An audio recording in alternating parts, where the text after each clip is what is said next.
આ કોના જેવું છે ખબર? ઓલા 3 ગામનો તરભેટો, જ્યાં 3 ગામ ભેગા થતા હોય અને પછી ઓલા ગોવાળો બધા ભેગા થઈને પોતપોતાના ઘેટાઓ લઈ આવે ને ચારે, પછી રાત્રે જાય ત્યારે પોતપોતાના ઘેટા લઈને ચાલતા થાય. આપણને એમ થાય ને ઘેટા તો એક હરખા હોય, પોતપોતાના હોય, કેવી રીતના ખબર પડે? તો કે એની ઉપર બધાએ ટપકા કર્યા હોય, કોકે લાલ રંગનું કર્યું હોય, કોકે વાદળી રંગનું કર્યું હોય, કોઈ કાળા રંગનું ઓલા ટપકા કર્યા હોય ને, એટલે ઓલા ટપકાથી પોતપોતાના ઘેટા તારવી લઈ અને ઘરે વયા જાય. આ આપણે જે ચાંદલાઓ ટોપીઓ રાખી છે ને, એ બધી આ ચાંદલાઓ છે, ઓલા ટીકા છે, ટપકા છે, એ કે ખબર પડે કે આપણે કોનું ઘેટું છીએ. એનાથી વિચારે કંઈ છે જ નહીં. તો ધર્મ શું છે? સવે પુંસામ પરો ધર્મો યતો ભક્તિ રજોક્ષતે. સાચો ધર્મ ઈ જ છે કે જેની પાછળ મારો ને તમારો કોઈ સ્વાર્થ નથી, કોઈ હેતુ નથી.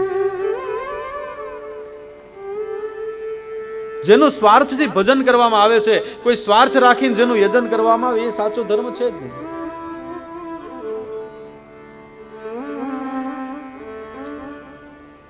હું ને તમે ક્યાંક જતા હોઈએ, સામે કોઈ ક્ષુધાતુર ભૂખ્યું મળી જાય અને આપણે એને જમાડી દઈએ, એ આપણો ધર્મ છે. બાકી હું આ છું ને હું ફલાણું છું, હું ઢીકણું, એ ધર્મ નથી. તો કેવલ આ બધા પ્રતીકો છે. સ્વાર્થ ન હોવો જોઈએ. કોઈ પણ ધર્મનું ભજન કરો, યજન કરો, એની પાછળ સ્વાર્થ ન હોય, અને સ્વાર્થ વગર યજન કરો એ જ સાચું. હવે આપણે તો પાછું બધું કેવું છે, આપણે ઓલા ભજનમાં નથી કીધું કે હેતુ વિનાના ન હોય, હે જાદવરાય જાણ્યા તમારા સમેત. આપણે ભગવાનને ન છોડીએ ને કે જાદવરાય જાણ્યા તમારા સમેત. આ દુનિયામાં હેતુ વિનાના પરસેવો પાડે રૂડા ખાતર પૂરે, કારણ મોંઘા દિયે છે મોલ ખેત. જાદવરાય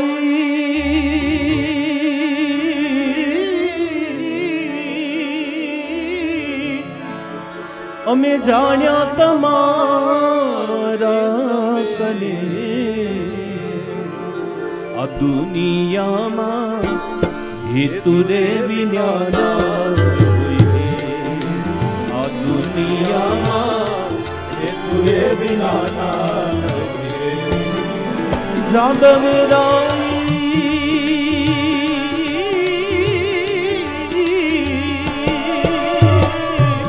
જાણ્યા તમારા સને, જાદવરાય જાણ્યા રે તમારા સને, આ દુનિયામાં હેતુ રે વિનાના, હેત દુનિયામાં હેતુ રે વિનાના. વરસેવો પાડી ખાતર પૂરે છે, મોંઘા દિયે છે મોલ ખેત. પરસેવો પાડી ખાતર પૂરે, મોંઘા દિયે છે મોલ ખેત. એક પણ ચાસ કોઈ પાડે ન ભોગમાં,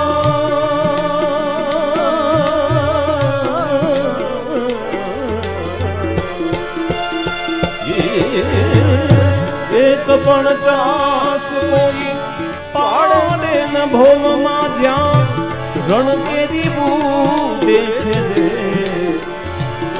ભાઈ, રણ કેરી બૂદે છે રે. આ દુનિયા હેતુ રે વિનાના, આ દુનિયામાં હેતુ રે વિનાના. જાદવરાય જાણ્યા તમારા સને, જાદવરાય જાણ્યા તમારા સને, આ દુનિયામાં હેતુ રે વિનાના, આ દુનિયામાં હેતુ રે વિનાના, હેત દુનિયામાં હેતુ રે વિનાના, હેત દુનિયામાં હેતુ વિનાના. આપણા બધાનું જ લખેલું છે ને કે જાદવ રાય જાણ્યા તમારા સમેત. આ દુનિયામાં હેતુ વિનાના પરસેવો પાડે રૂડા ખાતર પૂરે, કારણ મોંઘા દીએ છે મોલ ખેત. એક કૃષિ માટે એક ખેડૂત મહેનત કરે ખેતીમાં, પરસેવો પાડે, ખાતર પૂરે, પણ આ બધું શું કામ કરે? તો મોંઘા મૂલ દીએ છે ખેત, એમાંથી કઈ ઉત્પન્ન થાય છે. જ્યાં રણ હોય ત્યાં કેમ કોઈ ખેતી નથી કરતું? એ જમીનને કેમ કોઈ નથી ખેડતું? તો ત્યાંથી કઈ ઉપજે નહીં. એટલે હેતુ નથી, સ્વાર્થ, કાંઈ મળતું નથી એટલે ત્યાં નથી કરતા. અરે એની ક્યાં કરો છો? એક કડીમાં કહે છે ને, પાટે બેસાડી એની પૂજા કરે ભાઈ જ્યાં સુધી જીવી રહે શકે. પાટે બેસાડી એની પૂજા કરે ભાઈ જ્યાં સુધી શકે.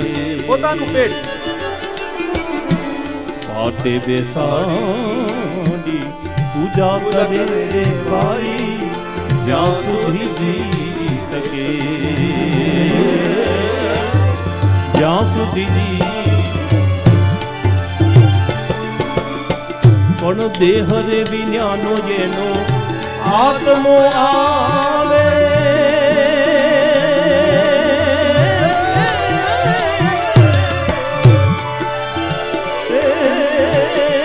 દેહ રે વિજ્ઞાનો એનો આત્મ આવે તો તગડી મૂકે કઈ પ્રેમ. જી ભાઈ તગડી મૂકે કઈ પ્રેમ. આ દુનિયામાં હેતુ રે વિજ્ઞાના નવરે. દુનિયામાં હેતુ વિજ્ઞાના નવરે. આ દુનિયામાં હેતુ વિજ્ઞાના નવરે. દુનિયામાં હેતુ વિજ્ઞાના. સ્વાર્થ છે ને એનાથી જ સંબંધો છે. કવિએ બહુ સરસ કીધું કે પાટે બેસાડી એની પૂજા કરે ભાઈ જ્યાં સુધી જીવી રહી શકે. દેહ રે વિનાનો એનો આત્મ આવે તો તગડી મૂકે કહી પ્રેત. દીકરો હોય જીવતો હોય ત્યાં સુધી. કવિ ગંગે તો બહુ સરસ કીધું છે કે માત કહે મેરો પૂત સપૂત હૈ, ભગીની કહે મેરો સુંદર ભૈયા, पत्नी कहे मेरो प्राण पति है, इनके जाके लेव बलैया, बाप कहे मेरो है कुल दीपक, लोक में लाज बढ़ैया बढ़ैया, कवि गंग कहे सुन साह अकबर, सबकी गांठ सफेद रुपैया. આજ ભજન એનું બે એક જ તાર મળે છે. જ્યાં કવિ ગંગે કીધું અને આ ભજન બે એક જ વાતે. પાટે બેસાડી એની પૂજા કરે ભાઈ જ્યાં સુધી જીવી રહી શકે. જીવતો હોય ત્યાં સુધી ભયલું ભયલું થાય, અને નો કરે નારાયણ ને ભયલું જતા રહ્યા પછી ઘરે આવ્યો હોય તો દેહ વિજ્ઞાનો એનો જો આત્મો આવે તો એને તગડી મૂકે કઈ પ્રેમ. હેતુ રે વિજ્ઞાના. કેવા જમાનામાં જીવે છે. ઈનો ઈ દીકરો શરીર છૂટી ગયો પણ ઘરે આવ્યો તો આ ક્યાં મારો દીકરો છે, આ તો પ્રેત છે. ભુવાજી દોરો કરી આપો, ઘરમાં નો કરવો જોઈએ. ગોર બાપા નારણબલ શ્રાદ્ધ કરાવો અને મુક્તિ મળી જાય તો અમને હેરાન ન કરે. તો પ્રેમ કોને હતો? શરીર.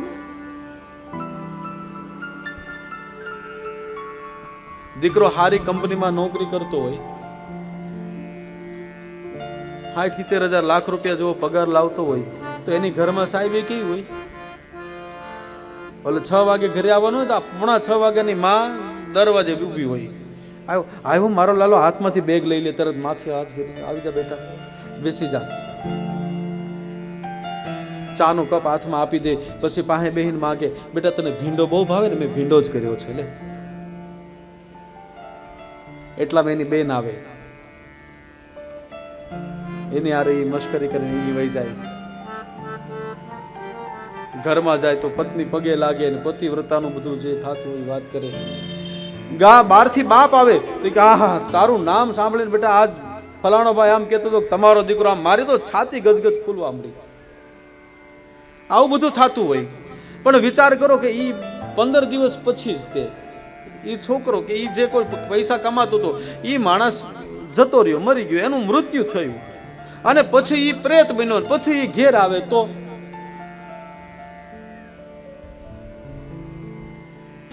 એની માં કે આ મારો દીકરો નથી. એની બેન ઈ પ્રેતને રાખડી બાંધે. તો શેના સંબંધો છે?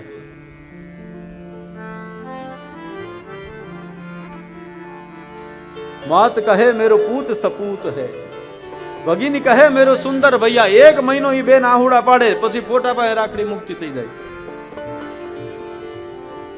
પત્ની કહે मेरो प्राण पति है, બાપ ભૂલી જાય. આવું બધું કવિ ગંગ કહે છે. પણ મારી માન્યતા આજે પણ હજી જે વર્ષોથી આપણી પરંપરા ચાલી આવી એ જ છે. આ તો ખાલી તમને ટકોર કરી દીધી. બાકી મારી તો માન્યતા આજે પણ એ જ છે કે જે તમારી નજીકના સંબંધો હોય એ કોઈ સ્વાર્થના હોતા જ નથી, બધા નિસ્વાર્થના જ હોય, અને એ ચોક્કસ એને નિભાવવા દેવા. પણ કવિ ગંગે કઈ ખોટું તો ન કહેતા, એટલે ધ્યાન રાખજો. ઓ દુનિયાના તારા હેતુનો જાણી લીધો, અમે જાણી રે લીધો છે બધો ભેદ. કારણ કે તારી લીલાને માટે આ દુનિયા રચાવી તે તો એની સાક્ષી પૂરે છે તારા વે.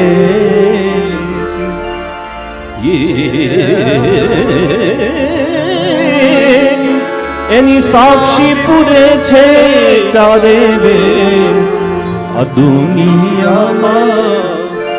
હેતુ રે વિના ન હોય રે. આ જે બધા સંબંધો છે ને, અંતે તો એને ન્યા સુધી ભગવાનને કહી દીધું કે ભાઈ તારા કારણે તે સૃષ્ટિ સર્જાવી, એની સાક્ષી પૂરે તારા વેદ. કવિ ગંગની બીજી કડી છે ને હારે, ગરજ હી અર્જુન હિજ્ર ભય, ગરજ હી ગોવિંદ ગૈયા ચરાય, ગરજ બડી સબ લોગન में ગરજ હી બીબી ગુલામ रिजावी. कवि गंग कहे सुन साह अकबर, ગરજ સવીરી ગુલામ रिजावी. ગરજ વગર કાંઈ ન થાય આ સંસારમાં. ભગવાન નારાયણ પછી પુરુષ કહેવાય એવો એકમાત્ર અર્જુન, ક્ષત્રિય શ્રેષ્ઠ, એ ક્યાંક 1 વર્ષ માટે થર્ડ જેન્ડર થઈને રહે છે. જે માં દ્રૌપદી એની સેવામાં હજાર દાસીઓ હોય, એ દ્રૌપદી ગરજ પડી તો કોઈની દાસી બની, અને 1000 રસોઈયા રસોઈ બનાવે અને ભીમ એકલો બેઠો બેઠો ખાય. એને ગરજ પડી તો વૈરાટ રાજાને ત્યાં ઈ રસોઈયો બની ગયો. અને એ બધાને છોડો, આખી સૃષ્ટિનો માલિક આપણો ભગવાન 11 વર્ષ ને 52 દિવસ સુધી છુપાવવું હતું. ગરજ હતી એટલે જઈ અને ગોકુળમાં ગાયું ચરાવી. ગરજ હી ગોવિંદ ગૈયા ચરાવી. ગરજ બડી સબ લોગન में, ગરજ બિનું કોઈ આવે ના જાવે. તો એ બધાથી ઉપર ધર્મ શું? તો કે સવે પુંસામ પરો ધર્મો, કે જેની પાછળ ના આપણી કોઈ ગરજ હોય, જેની પાછળ ન કોઈ આપણી ફરજ હોય, કેવલ નિષ્ઠાથી ને આનંદથી હું તમે જેનું યજન કરીએ એને ધર્મ કહેવાય. ત્યારબાદ ભગવાનના 24 અવતારોની કથા કહી છે. ભગવાનનો પ્રથમ અવતાર સનત કુમાર, ત્યારબાદ વરાહ, નારદ, નરનારાયણ, કપિલ, દત્ત, યજ્ઞ અવતાર ઋષભદેવ, પરશુરામજી, મત્સ્ય, પૃથુ, મત્સ્ય, કુર્મ, ધન્વંતરી, મોહિની, નૃસિંહ. ત્યારબાદ ભગવાન વામન બનીને આવ્યા. પંચદશકમ વામન 15મે વામન બનીને આવ્યા. 16મે ભગવાન પરશુરામ થઈને આવ્યા. 17 ભગવાન વ્યાસ બનીને આવ્યા. વ્યાસજીએ ખૂબ બધું લખ્યું તો બધા કેવા લાગ્યા કે ભાઈ આ બધું લખવું સહેલું છે, જીવવું સહેલું નહીં. એટલે રામ બનીને આવ્યા અને વેદમાં જેમ લખ્યું છે એમ જીવી બતાવ્યું. પછી આપણે બધા છૂટછાટ લેવા મળ્યા, રામ જેટલા સરળ બનીને આવ્યા એટલે પછી ભગવાન બલભદ્ર અને કૃષ્ણ થઈને આવ્યા કે ભાઈ મને બધું આવડે. ત્યારબાદ બુદ્ધ, કલ્કી, શ્રી હરિ, હયગ્રીવ આવા અવતારોના મને ને તમને નામ મળે છે. આ ભગવાનના 24 અવતારોની કથા કહી. ત્યારબાદ ચતુર્સ્કંધની અંદર 3 પ્રશ્ન થયા. કથા માટે, વક્તા માટે અને શ્રોતા માટે. શ્રીમદ ભાગવત ક્યાં લખાણું એના માટે, બીજું સુખદેવજી મહારાજ માટે, અને ત્રીજું એ કથાના પરમ શ્રોતા એવા પરીક્ષિતજી મહારાજ માટે. આવો કસ્મિન યુગેથી આપણે કસ્મિન યુગે પ્રભુતેયં સ્થાને વા કિન હેતુના કુતઃ સંચોદિતઃ કૃષ્ણ કૃતવાન સંહિત મુનિ. કયા યુગમાં આ ભાગવતજીની રચના કરવામાં આવી એના અંદર બીજા 3 પ્રશ્નો કે આ વ્યાસજીએ કયા યુગમાં ભાગવતની રચના કરી. અને ત્યારબાદ તસ્ય પુત્ર મહાયોગી સમદંડ નિર્વિકલ્પકં એકાંતમતિરિન્દ્રો ગૂઢો મૂઢ ઈવયતે. એના પુત્ર મહાયોગી એ જે ક્યાંય એક ગાય ધોવાના સમય સુધી પણ ભિક્ષા માંગવા ઉભા નો રહે, એ 7 દિવસ પરીક્ષિતને કથા કેમ સંભળાવી, ત્યાં કેમ બેઠા? અને સસમ્રાટ કસ્ય વા હેતો પાંડુના માનવર્ધનમ, કે જે પાંડવ વંશનું માન વધારે એવો સમ્રાટ રાજા પરીક્ષિત બધું જ છોડી અને ગંગાને કિનારે કેમ આવ્યો? 3 પ્રશ્ન થયા કે શ્રીમદ ભાગવતની રચના કયા યુગમાં થઈ, જે ક્યાંય પણ ન રોકાય, સતત ગતિશીલ એવા સુખદેવજી મહારાજ 7 દિવસ એક જગ્યાએ કથા સંભળાવવા કેમ બેઠા? અને બીજું, પાંડવોમાં શ્રેષ્ઠ, પાંડવોના વંશમાં શ્રેષ્ઠ એવા પરીક્ષિત બધું છોડીને ગંગાને કિનારે કેમ આવ્યા? એના ઉત્તરમાં સૂતજી મહારાજ કથા કરતા કહે છે, દ્વાપરે સમનુપ્રાપ્તે તૃતયે યુગ પર્યયે જાતઃ પરાશર ઉદ્યોગી વાસવ્યા કલયા હરે. દ્વાપરે સ્વમનુપ્રાપ્તે તૃતયે યુગ પર્યયે જાતઃ પરાશરાદ યોગી વ્યાસવ્યા કલયા. બોલે દ્વાપરના અંત ભાગમાં તૃતય યુગ પર્યમાં ભગવાન વેદવ્યાસજીનો, પારાશર્ય દ્વારા ભગવાન વેદવ્યાસજીનો જન્મ થયો. એમણે એક વેદનું વિભાજન કરી અને 4 વેદ બનાવ્યા. અને 4 વેદો વ્યક્તિગત ભણાવ્યા ઋષિઓને.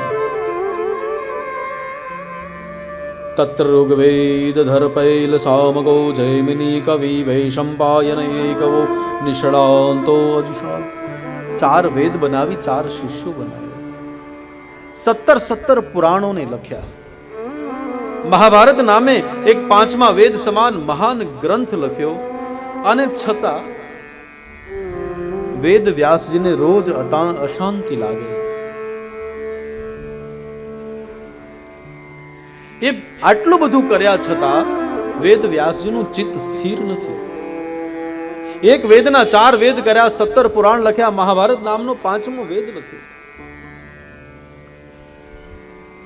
અને એક દિવસ અશાંત મુદ્રામાં પોતાના આશ્રમમાં બેઠા છે અને નારદજી મહારાજ એમના આશ્રમે પધારે છે. સ્વાગત કર્યું નારદજી મહારાજનું. નારદજી મહારાજે સ્વાગત સ્વીકાર્યું અને તરત પ્રશ્ન કર્યો, પારશ્ચર્ય મહાભાગ ભવતઃ કસ્યદાત્મન પરિતુષ્યતે શરીર આત્મમાનસે વ્યાસને ત્યાં નારદ પધાર્યા, સ્વાગત કર્યું. જેવું સ્વાગત કર્યું એટલે નારદજી મહારાજે પ્રશ્ન કર્યો. પારશ્ચર્ય મહાભાગ, વ્યાસજીનું એક નામ પારશ્ચર્ય છે, પારશ્ચર્યના દીકરા છે. ભવતઃ કશ્ચિદાત્મનઃ, આપણે ઘરે આવે તો આપણને કોઈ પૂછે ને કે ભાઈ તું ઠીક તો છો ને, આપણને અપ્રસન્ન જોવે, આપણા મોઢા પર ઠીક ન લાગે તો પૂછે ને ભાઈ તું ઠીક તો છો ને. એમ અહીંયા નારદજીએ વ્યાસજીને પૂછ્યું કે પારશ્ચર્ય મહાભાગ ભવતઃ કશ્ચિદાત્મનઃ પરિતુષ્યતિ, પરિતુષ્ય તો છો ને આત્માથી, શરીરથી, મનથી? વ્યાસ કહેવા લાગે મહારાજ આપ બરાબર કહો છો, હું શાંત નથી. મનથી, આત્માથી કે શરીરથી હું શાંત નથી. કરવા જેવું મેં ઘણું બધું કર્યું છે, છતાં પણ આજે મને શાંતિ નથી મળી. મેં એક વેદના 4 વેદ બનાવ્યા, 17 પુરાણો લખ્યા છે, મહાભારત લખ્યું છે, છતાં પણ હજી મારા મનને શાંતિ નથી. નારદજી કે તમે અત્યાર સુધી જે લખ્યું ને એ બધું વાયસ સમાન છે. વાયસ સમાન એટલે કે ઉકરડા જેવું. વ્યાસ કે શું વાત કરો? હા બાબા. કેમ? તો કે અત્યાર સુધી તમે 2 જ વસ્તુ કરી. શું? તો કે ક્યાં તો પ્રલોભન આપ્યું ને ક્યાં ડર આપ્યો. આ શ્લોક વાંચો, આ સ્તોત્ર કરો, આ કરો એનાથી આ મળે, આ કરો એનાથી આ મળે, અને અથવા તો આમ નહીં કરો તો આમ થાશે, આ કરશો પાપ કરશો તો નરકમાં જાશો, રવ નરકમાં જાશો, ને ફલાણામાં જાશો, ને ઢીકણામાં. આવું જ બધું લખ્યું છે મહારાજ અત્યાર સુધી. તમે અત્યાર સુધી ભગવાનના નિર્મળ પ્રેમનું કોઈ ભાષ્ય લખ્યું જ નથી. મહારાજ તમારે ઈ લખવું ઘટે, મહારાજ તમારે ઈ લખવું ઘટે.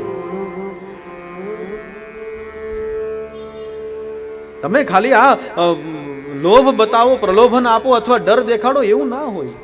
તમારું મન, આત્મા અને શરીરને શાંત કરવું હોય તો ભગવાનના નિર્મળ પ્રેમને, ભગવાનના નિર્મળ અવતારોનું વર્ણન કરો.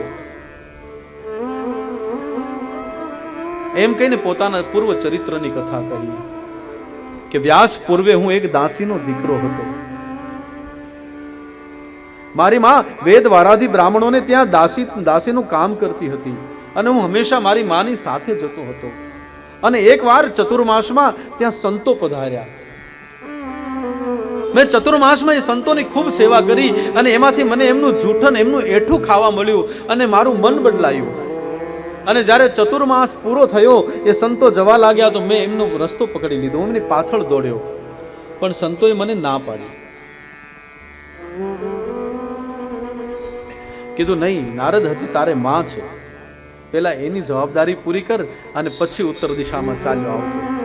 એમ કહી મને વાસુદેવ ગાયત્રી આપી અને સંતો જતા રહ્યા. વ્યાસજી દેવકાળે થોડા જ સમય પછી અમારા ગામની અંદર ખૂબ મોટું પૂર આવ્યું.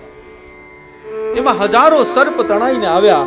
મારી માં ગૌશાળામાં ગઈ હતી, એમને એમ કે દોરડું છે, પણ સર્પ હતો, પગ પડ્યો, સર્પદંશ થયો, મારી માનું મૃત્યુ થયું. મને હર્ષ પણ ન થયો ને દુઃખ પણ ન થયું. માની બધી જ ક્રિયાઓ પતાવી, બધી જ ફરજ પૂરી કરીને હું ઉત્તર દિશામાં નીકળી ગયો.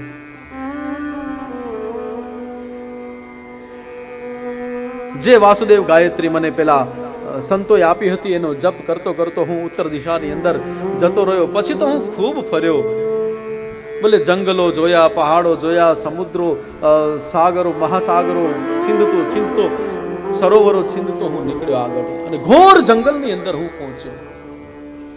ત્યાં આવી અને વિષ્ણુ ગાયત્રી કરવા લાગ્યો, અને એ ગાયત્રીનો જપ કરતા કરતા મેં આંખ બંધ કરી અને ગાયત્રીનો ઉદ્ગાર થવા લાગ્યો. નમો ભગવતે તુભ્યં વાસુદેવા ધીમહિ ભગવતે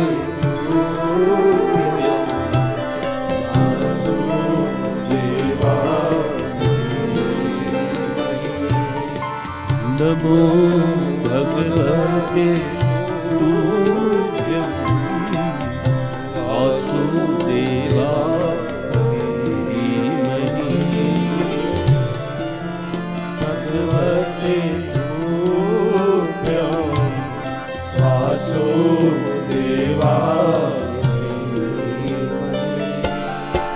प्रद्युम्नाय अनिरुद्धाय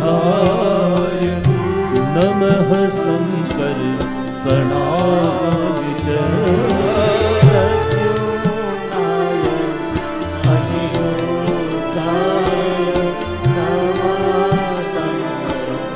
संकर्षणाय च प्रद्युम्नाय अनिरुद्धाय नमः संकर्षणाय च प्रद्युम्नाय अनिरुद्धाय नमः संकर्षणाय नमो भगवते तुभ्यं वासुदेवाय धीमहि नमो भगवते तुभ्यं वासुदेवाय धीमहि नमो भगवते तुभ्यं वासुदेवाय धीमहि नमो भगवते तुभ्यं वासुदेवाय धीमहि ओ वासुदेवाय धीमहि वासुदेवाय धीमहि नमो भगवते तुभ्यं वासुदेवाय धीमहि प्रद्युम्नाय अनिरुद्धाय नमः शंकरण शंकर खूब जप કર્યો કે મેં બંધ આંખે એક દ્રશ્ય જોયું ખૂબ પ્રકાશ જોયો ખૂબ પ્રકાશ એકદમ લો નીકળતી હતી અને ઈશ્વરના દર્શન જેવું દ્રશ્ય થયું અને મારી આંખ ખુલી ગઈ જેવી આંખ ખુલી દૃશ્ય અદ્રશ્ય થયું હું વિહવળ બન્યો ઝાડ પાન તરફ દોડવા લાગ્યો અને આકાશવાણી થઈ ગઈ બસ નારદ આ વખતે આટલું જ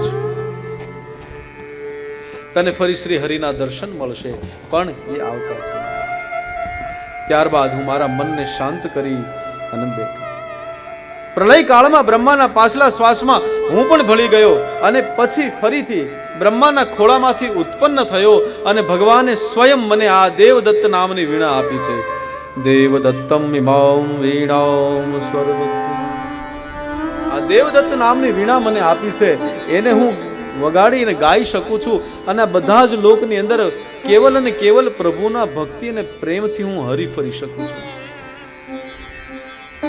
પોતાનું પૂર્વ ચરિત્ર કીધું ત્યારબાદ નારદજી મહારાજે ભગવાન વેદવ્યાસજીને ચતુશ્લોકી ભાગવતનો ઉપદેશ કર્યો અને નારદજી મહારાજ વિદાય લઈ અને જતા રહ્યા અને ત્યારબાદ વેદવ્યાસજી મહારાજે શ્રીમદ ભાગવત લખવાની શરૂઆત કરી શ્રીમદ ભાગવતની રચના કરવા માટે વેદવ્યાસજી મહારાજે આંખ બંધ કરીને જે દ્રશ્ય દેખાણું ત્યાંથી શરૂઆત કરી આંખ બંધ કરી તો દ્રશ્ય શું દેખાયું તો કે મહાભારતના યુદ્ધનું છેલ્લું દ્રશ્ય વ્યાસજી મહારાજને દેખાયું અને એ દ્રશ્યથી લખવાની શરૂઆત કરી શું હતું એ દ્રશ્ય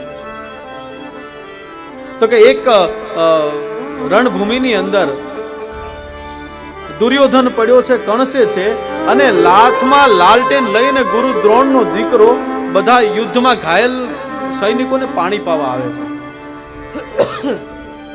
મહાભારત થી શરૂઆત થઈ અહીંયા મહાભારત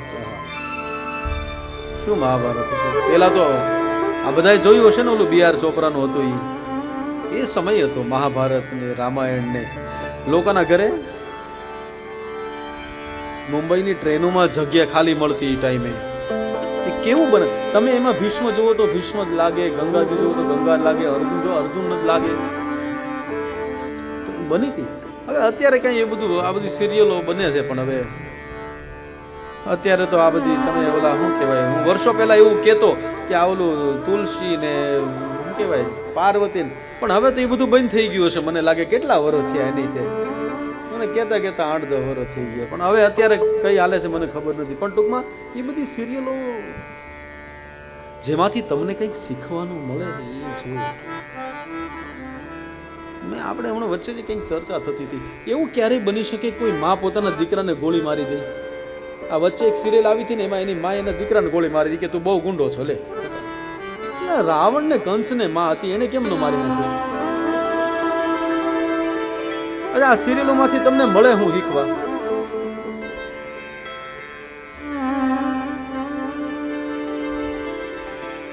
જવા દો ને ભાઈ, આપણે ખોટું 6-7 દિવસમાં રાજકોટમાં રહેવું ને પછી આમાં દુખીપો કરવો ને વેર બાંધવા, એવું ન કરાય હે ને? એવું ના જુઓ. જેમાંથી તમને કંઈક સારું શીખવા મળે ને એ જુઓ. બીજાની ઈર્ષા વાળું આવતું હોય, ઝઘડા વાળું આવતું હોય, પરિવાર તોડતા હોય, તોડાવતા હોય, એવું બધું નહીં જોવાનું. પેલા બનતા હતા, આજે પણ તમે મહાભારત કયો એટલે તમને મહાભારતની ટ્યુન તરત મગજમાં આવી જાય. કેવું હતું હે ને? યાદ છે? આવો ગાઈએ સાથે.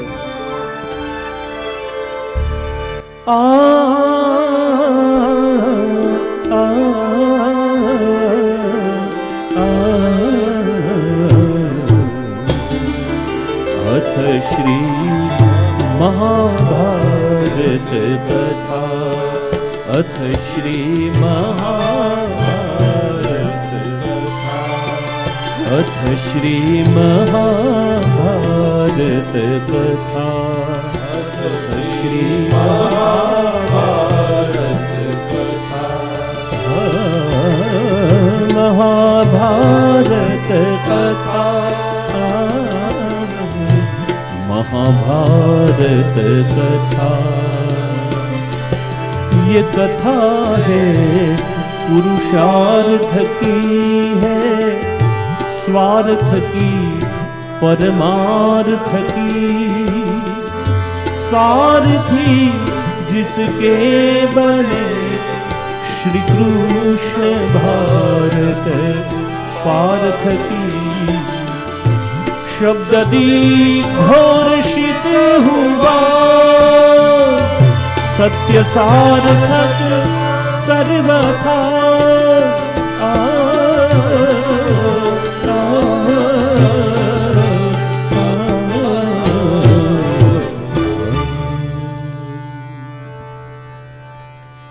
यदा यदा हि धर्मस्य ग्लानिर्भवति भारत. યાદ હોય સાથે ગાઈ શકો. अभ्युत्थानम् अधर्मस्य तदात्मानं सृजाम्यहम्. परित्राणाय साधूनां विनाशाय च दुष्कृतां धर्म संस्थापनार्थाय संभवामि युगे युगे.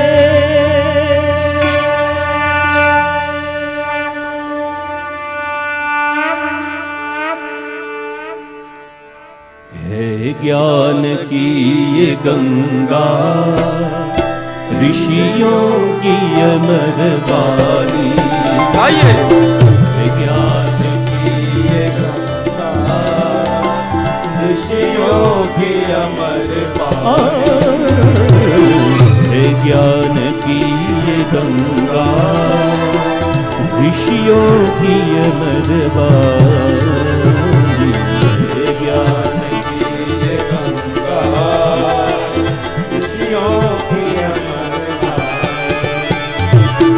है विश्व भारती है विश्व भारती ये तो वीरों की आरती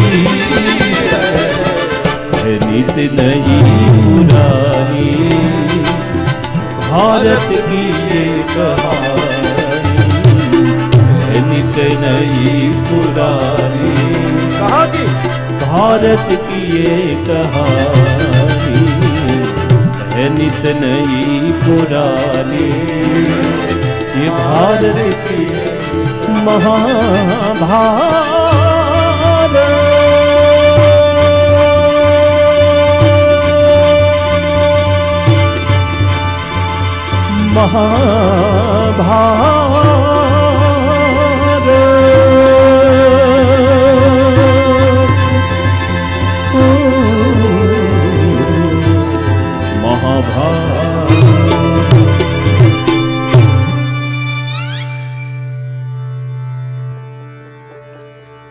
सीख बन बीते युगों से नए युग का करे स्वागत करे स्वागत करे स्वागत करे स्वागत आ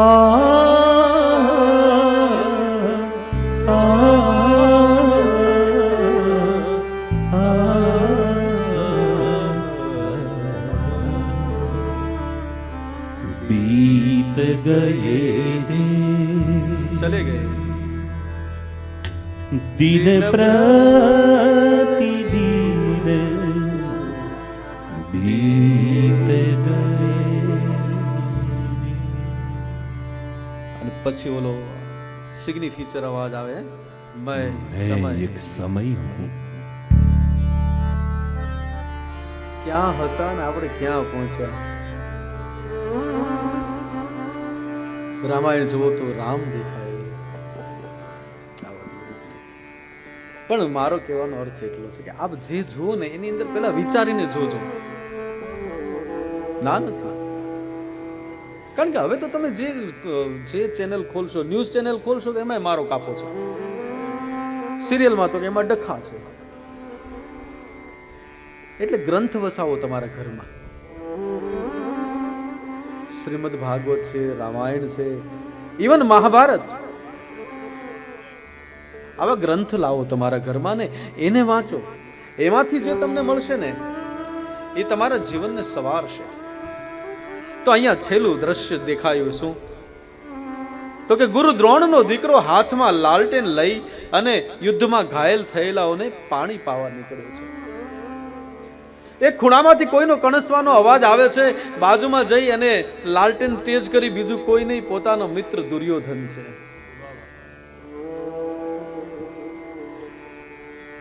અશ્વસ્થામાં ગુરુ દ્રોણનો દીકરો પાણી લઈ અને દુર્યોધનની પાસે ગયો કીધું લે મિત્ર તારી અંતિમ ક્ષણો છે અંતિમ ઘડીઓ છે આ પાણી પી અને સદગતિ મને આવી રીતે સદગતિ ન થાય હે અશ્વસ્થામા તું મારો મિત્ર છે અને આ પાણી તું મને આપે એ પાણી પીવાથી મને સદગતિ ન થાય મને મુક્તિ ન મળે તો તને કેવી રીતના મુક્તિ મળે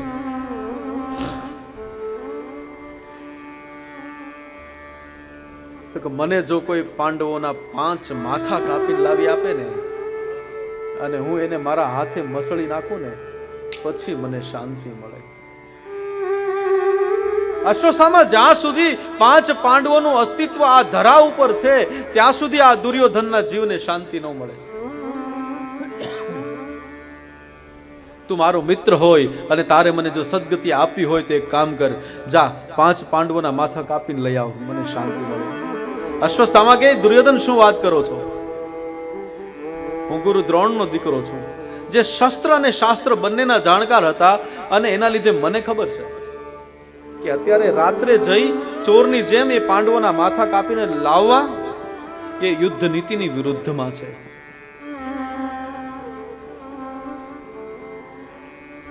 પણ છતાંય હું કરીશ. એકાદો મિત્ર અશ્વસ્થામા જેવો રાખજો, જે ન્યાય ધર્મ મુદ્દા આ બધાની વિરુદ્ધમાં જઈને તમારી હારે ઉભો રહે એવો એક મિત્ર ચોક્કસ રાખજો.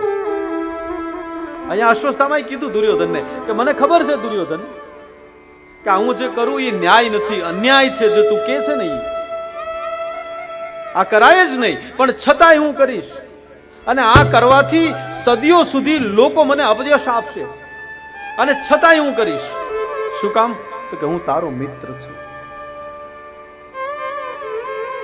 આવો એક મિત્ર ચોક્કસ રાખજો અશ્વસ્થામા જેવો, કે તમે ખોટા હોય ને તોય તમારી ભેગો ઉભો રહે.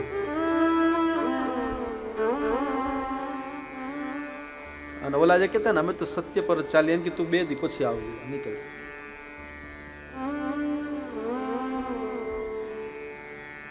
મિત્ર ऐसा कीजिए ढाल सरीखा हो. એ તો તમારા માટે એક ઢાલ બનીને તમારા જીવનમાં ઉભો રહે, એને મિત્ર કહેવાય. નકર આપણે ઓલા નથી કહેતા, વર્ષો પહેલા મોરારી બાપુ કહેતા કે મિત્ર 4 પ્રકારના હોય. ક્યાં? તો કે ઓલા તાળી, થાળી અને 4 કીધા ને. હા, તાળી, થાળી, દિવાળી ને વનમાળી. કે એક મિત્ર એવો હોય કે જ્યારે મળે ત્યારે આપણને તાળી મારે, કેમ છો, મજામાં, હાલો ચાલ. બીજો એક થાળી મિત્ર હોય, જ્યારે મળે ત્યારે તો કે હાલો જમીએ, તારી ઘરે જમવા લઈ જાય, કે હાલ હાલ. આપણે ભલે એનું ઘર ભાડ્યું જ ન હોય, ગમે ત્યારે મળે, હાલી કે ભાભીને કે ઘરે ફોન કરી દે કે કાંઈક સારું બનાવે આપણે ખાઈ. એટલે તારી ઘરે હરપ માર્યા, અમારે નહીં આવવાનું. એ આપણી ઘરે થાળી મિત્ર. બીજો એક દિવાળી મિત્ર, એ નવા વર્ષના દિવસે નવા કપડાં પહેરીને આપણી ઘરે આવે, જય શ્રી કૃષ્ણ, કેમ છો, મજામાં, આનંદ, સારું, સાલ મુબારક. આપણે કે સાલ મુબારક, પછી વયો જાય. પછી આખું વર્ષ આપણે જીવીએ, એ જીવે, આપણે મરીએ, એને કાંઈ લેના દેના નહીં. એ પાછો વર્ષથી પછી નવા વર્ષના દિવસે નવા કપડાં પહેરીને આવે, જય શ્રી કૃષ્ણ. ચોથો અને અંતિમ મિત્ર કીધો વનમાળી. એક એવો મિત્ર જે મારા અને તમારા જીવનમાં આવે, આપણા જીવન રૂપી બાગના દરેક ફૂલડાઓને ખૂબ પાણી પાઈ અને માવજત આપી અને ઉછેરે, એને કહેવાય વનમાળી. જ્યારે દુઃખ આવે બધાથી પહેલા આગળ બેઠો હોય, અને સુખ આવે ત્યારે બધાથી પાછળ ઊભો હોય, એ મિત્ર કહેવાય. શું છે હકીકત? ઈચ્છા ઘણી છે, ભલે જવાન દીકરો મર્યો પણ પાછળ કંઈ કરવું છે, પણ ઘરમાં કંઈ નથી.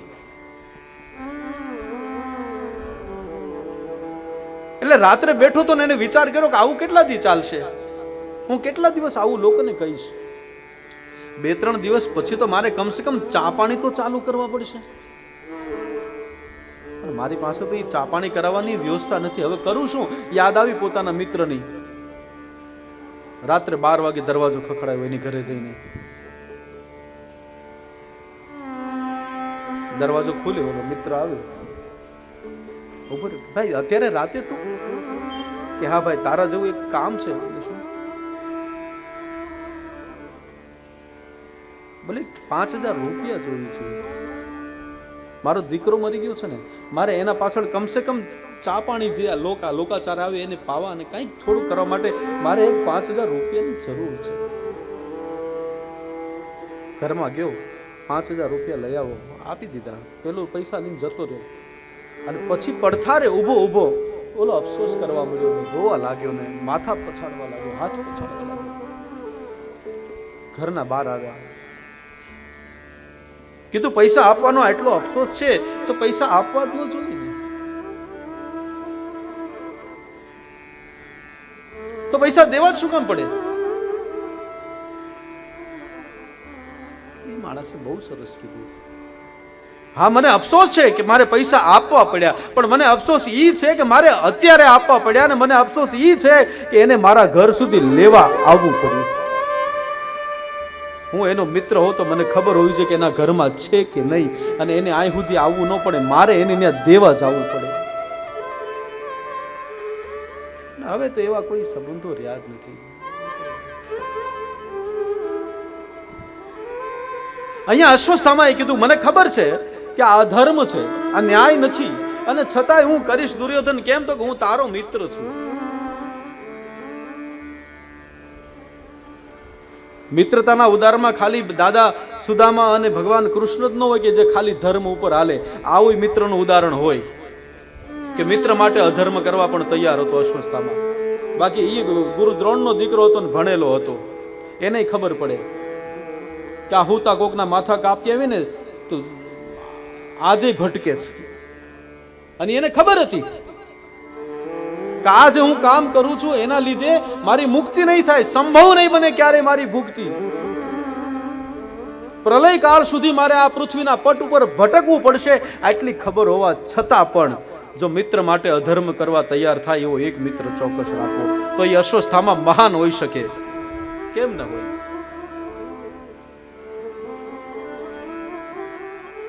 અશ્વસ્થામા ખુલ્લી તલવાર લઈને નીકળ્યા છે. અહીંયા પાંડવોની છાવણીમાં ભગવાને પાંડવોને કહ્યું કે આજે આપણે રાત્રિવાસો કરવા માટે જંગલમાં જવું છે, ચાલો. પાંડવો ભગવાનને ક્યારેય ના ન પાડતા. દ્રૌપદીના 5 દીકરા હતા, એને કીધું તમે ચાલો સાથે. એને કીધું નહીં, અમને નિંદર આવે, થાકી ગયા છે, સુઈ જશું. સુઈ ગયા. ભગવાન પાંડવોને લઈને જંગલમાં ગયા. અહીંયા અશ્વસ્થામા આવ્યા. ચોરી કામ છે ને એટલે જલ્દી કરવું પડે ને, એટલે આવી પાંડવોની જગ્યા પર સૂતેલા દ્રૌપદીના 5 દીકરાઓના ધડાધડ માથા કાપી એક હાથમાં ભરી અશ્વસ્થામા નીકળી ગયા. લાવી અને દુર્યોધનની બાજુમાં મૂક્યા, દુર્યોધનને આપ્યા. અને દુર્યોધન એક એક માથાને પોતાના હાથમાં લઈને મસળવા લાગ્યો. જ્યારે 5મું માથું મસળાનું ત્યારે કીધું અશ્વસ્થામા નક્કી તારી ભૂલ છે. કેમ? તો કે આમાં ભીમનું માથું નથી. તો કે ભીમનું માથું મારાથી હું ભગવાનથી ન મસળી શકાય. તારી લાલટેન વધાર્યો પ્રકાશ. અને જોયું તો દ્રૌપદીના 5 દીકરા. અને પહેલી વખત દુર્યોધન સારું બોલ્યો, હે નિર્લજ્જ અશ્વત્થામા, શું કર્યું તે? મારું વેર પાંડવોની હારે હતું, આ તો મારા દીકરા છે. આ આડે હાથે પણ પાણી દેત ને તો મને પહોંચી જાત. અશ્વસ્થામા તે તો મારા ઘરમાં કોઈ પાણી દેવા વાળો ન રાખ્યો. પહેલી વાર દુર્યોધન સારું બોલ્યો. ખુશી અને દુઃખ બંને સાથે થયું. દુર્યોધનને શ્રાપ હતો કે હર્ષ અને શોક બંને લાગણી ભેગી થશે ત્યારે મૃત્યુ થશે. બંને ભેગી થઈ દુર્યોધનનો પ્રાણ છૂટી ગયો. પણ એ પ્રાણ છૂટી પેલા અશ્વસ્થામાને કીધું કે તારાથી થાય એટલો દૂર નીકળી જા. કેમ? તો કે આ સૂર્ય જ્યારે ઉદય થશે ને ત્યારે તને આ પાંડવો મૂકશે નહીં, એટલે તારાથી બને એટલો દૂર નીકળી જા. અહીંયા સવાર પડી અને માં દ્રૌપદી ઊભી થઈ. એ દ્રશ્યને કેમ વર્ણવી પણ કેમ શકાય? માં દ્રૌપદી જેવી આ પાંડવોના કક્ષ તરફ, છાવણી તરફ આવી અને જોયું તો પોતાના 5 દીકરાઓના ધડ પડ્યા છે, માથા નથી. માં દ્રૌપદીનું શું રુદન હશે, એની કલ્પના પણ કેમ કરી શકીએ કે જેના 5 દીકરાઓના ધડ પડ્યા હોય. અહીંયા ફાટ રુદન કર્યું છે માએ. આમથી અર્જુન, ભગવાન કૃષ્ણ અને પાંડવો આવી રહ્યા.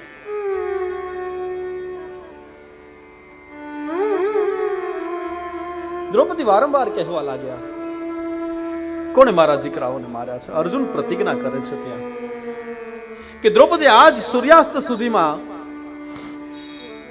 તારા દીકરાને જેને માર્યા છે, જેના માથા કાપ્યા છે, હું એને દંડ ના આપું તો મને બ્રહ્મ હત્યા.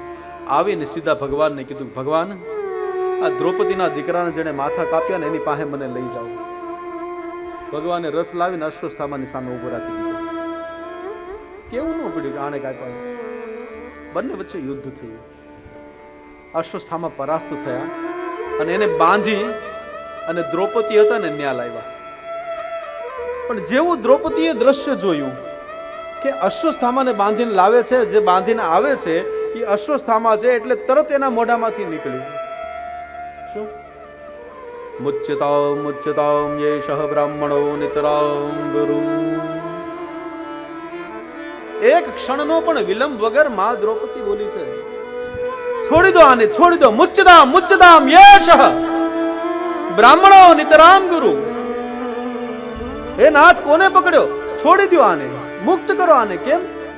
તો બ્રાહ્મણ છે, આપણા ગુરુના દીકરા છે, આને બાંધી નો રખાય. અર્જુન કે પણ આને જ તારા દીકરા નહીં કે એ બધી મને ખબર છે, પણ તમે છોડી દો. કેવી માં છે. ક્ષમા નામનું જો કોઈ મંદિર બનાવવાનું હોય ને, ક્ષમા, માફી, ક્ષમા, એના નામનું જો કોઈ મંદિર બનાવવાનું હોય ને, અથવા તો મહાભારતનું કોઈ મંદિર જો બને ને, મહાભારતનું જો કોઈ મંદિર બને તો એના પિલર જે છે ને, બધા પિલર, સ્તંભ બધા, એ કદાચ પાંડવો બને. એનો દ્વાર કદાચ દાદો ભીષ્મ બને, એનું ઉંબરું કદાચ માં કુંતા બને. પણ એ મંદિરમાં મૂર્તિ જો કોઈની હોય ને તો એ માં દ્રૌપદીની હોય, બીજા કોઈની હોય ન શકે. જેના 5 દીકરા ગયા અને છતાં એ માં એમ બોલી કે છોડી દો આને. મુચ્યતામ મુચ્યતામ યેશઃ બ્રાહ્મણો નિતરામ ગુરુ. આ બ્રાહ્મણ છે, આપણા ગુરુના દીકરા છે, આને નો પકડાય આપણાથી. તમે આને છોડી દો.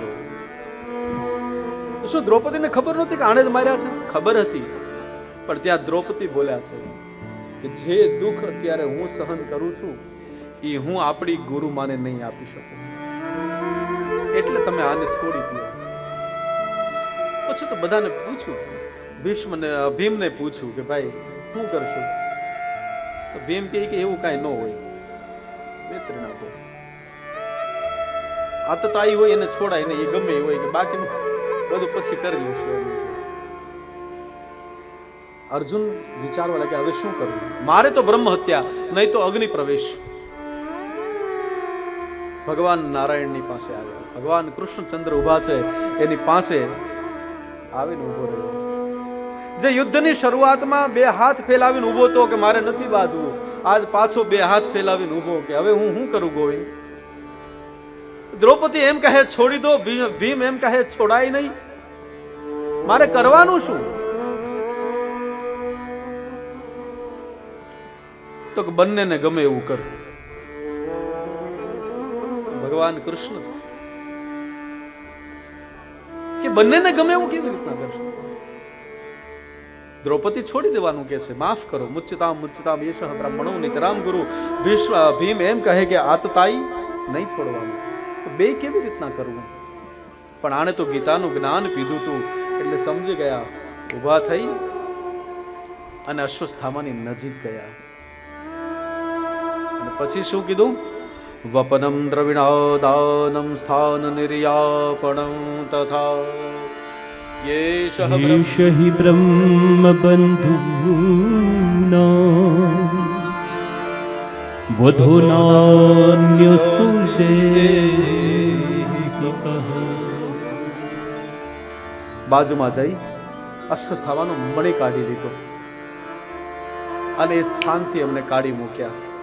બ્રાહ્મણ માટે શાસ્ત્રમાં કોઈ દૈહિક વધ બતાવ્યો નથી. વપનમ દ્રવિણા દાનમ, આપેલું દાન પાછું લઈ લો એટલે બ્રાહ્મણની હત્યા. ગજબ છે ને? પણ છે સ્થાન નિર્યાપણમ, જ્યાં એની આવજીકા હોય ત્યાંથી એને કાઢી મૂકો. એમનો મણી કાઢી લો. અશ્વસ્થામાને કાઢી મૂક્યા ત્યાંથી. પણ જતા જતા એ ક્રોધ રાખીને ગયો એટલે એને પાંડવોના અંતિમ બીજ ઉપર પ્રહાર કર્યો. માં ઉત્તરાના ગર્ભની અંદર પાંડવોનું સંતાન પડી રહ્યું છે, એના પર બ્રહ્માસ્ત્રનો પ્રયાસ, બ્રહ્માસ્ત્ર ચલાવી અને જતા રહ્યા. અહીંયા ભગવાન ઊભા છે અને સામેથી એક સ્ત્રી દોડીને આવી, બીજી કોઈ નહીં, માં ઉત્તરા છે. આવીને પ્રાર્થના કરવા લાગી, પાહી પાહી મહાયોગિન, पाहि पाहि महायोगिन, देव देव जगत्पते, देव देव जगत् नान्यं त्वद् भयं पश्ये यत्र मृत्युः परस्परं, यत्र मृत्युः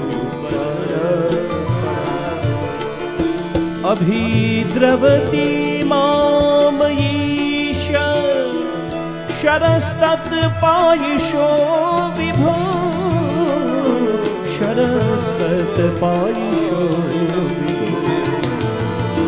कामं दहतु मानात् मामिगर्भो निपात्यता मामिगर्भो निपात्यता पाहि पाहि महायोगी देवदेव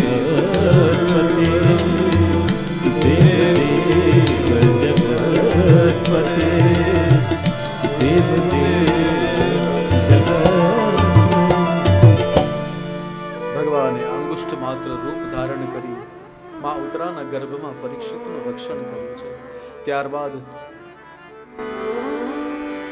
મહારાજ યુધિષ્ઠિરને રાજ્ય આદિ સોંપી અને ભગવાન કૃષ્ણ પોતાના ઘરે જવા માટે રજા લે છે. હસ્તિનાપુરથી દ્વારિકા જવા માટે ઠાકોરજી રજા લીધી છે. પોતાના રથમાં સવાર થયા અને હસ્તિનાપુર નગરની બહાર જેવા નીકળ્યા, એના દરવાજાને બહાર નીકળ્યા અને આગળ રથ જતો હતો તો સફેદ કપડામાં એક સ્ત્રીને જોઈ. બીજું કોઈ નહીં, માં કુંતા ઊભા હતા. રથ ઊભો રખાયો કે ઊભો રાખો, ઉતર્યા નીચે, કુંતાની પાસે ગયા, પગે લાગ્યા. માં કુંતાએ કીધું કે ઠાકોર જાઓ છો? હા ફૂઈ હવે જાઉં છું. ફઈબા હતા ને, હવે મારે દ્વારકા જવું પડે. ભલે ઠાકોર જાઓ, પણ મને તારી એક સ્તુતિ કરવા દે. અને માં કુંતાએ સ્તુતિ કરી. કૃષ્ણાય વાસુદેવાય દેવકી નંદનાય ચ નંદગોપ કુમારાય ગોવિંદાય નમો નમઃ. આવું કહી અને માં કુંતા સ્તુતિ કરે કે મારા દીકરાનું બધી જ જગ્યાએ તમે રક્ષણ કર્યું છે. માં કુંતા થોડા દ્રગ્ધ થયા. ઠાકોરજી હાથ પકડી લીધા કે ફૂઈ હું વાતો કરો છો આવી બધી?